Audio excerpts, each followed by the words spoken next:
So how I ended up landing in the field of kids.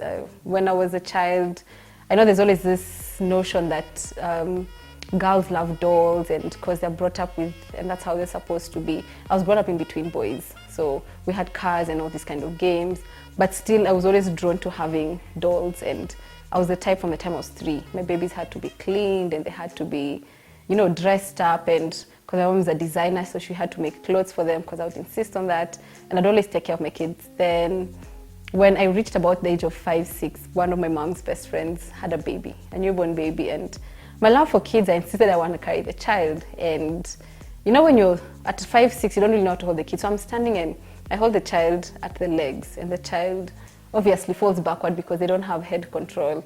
And at that moment, I get scared because the baby starts screaming. But my mom and her friend, the owner of the baby, did not overreact. They're like, oh no, the baby has fallen, and they picked the baby.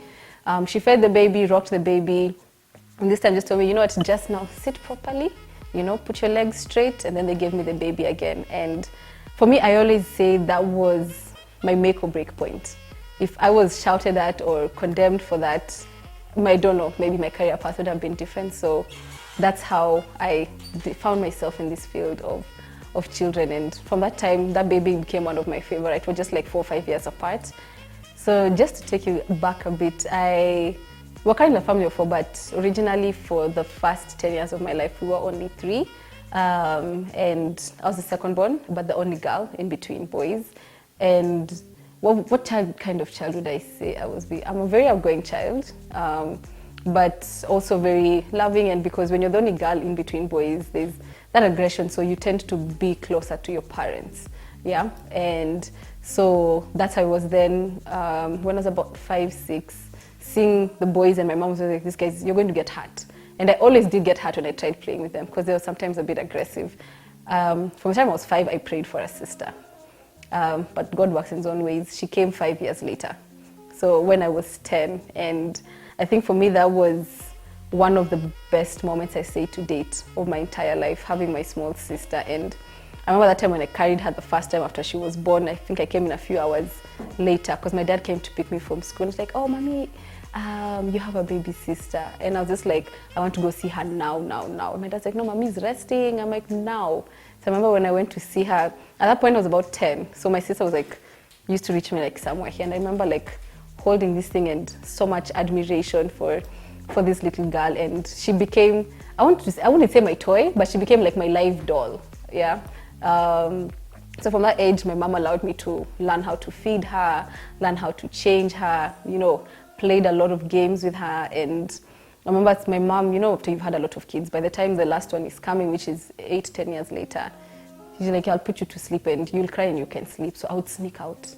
And I know I have school tomorrow because my sister would cry, and then I'd go to her room and I would take her and I'm going to rock her around all through until she'd fall asleep. And we also used to, now when she started growing up to about 4, 5, we used to have what we call a sister talk, and we just catch up on how she's been because that time I'd be coming from school.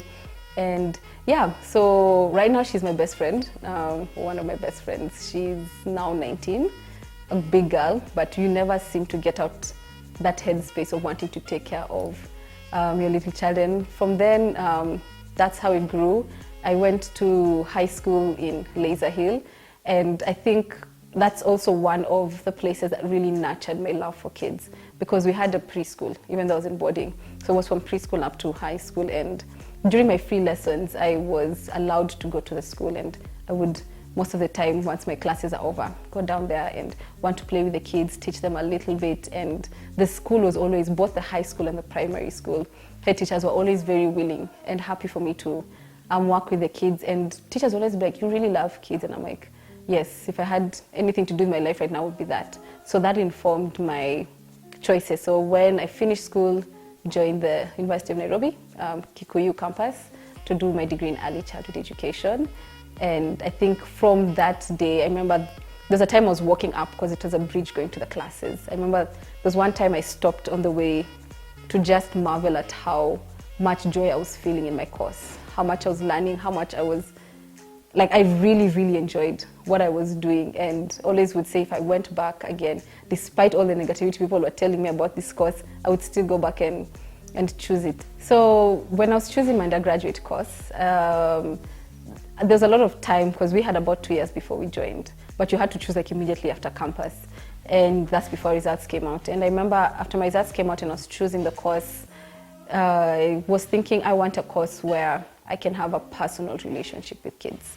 Yeah, so it's not law, it's not medicine where kids are sick. So when I chose my course, I remember at that point when the owner of the school called me, because the principal tried to tell me like, you can't have these good grades and go and do a course for failures. That's exactly what I was told by some people in the environment. So they called me like, why are you choosing this course? Why don't you choose X, Y, Z?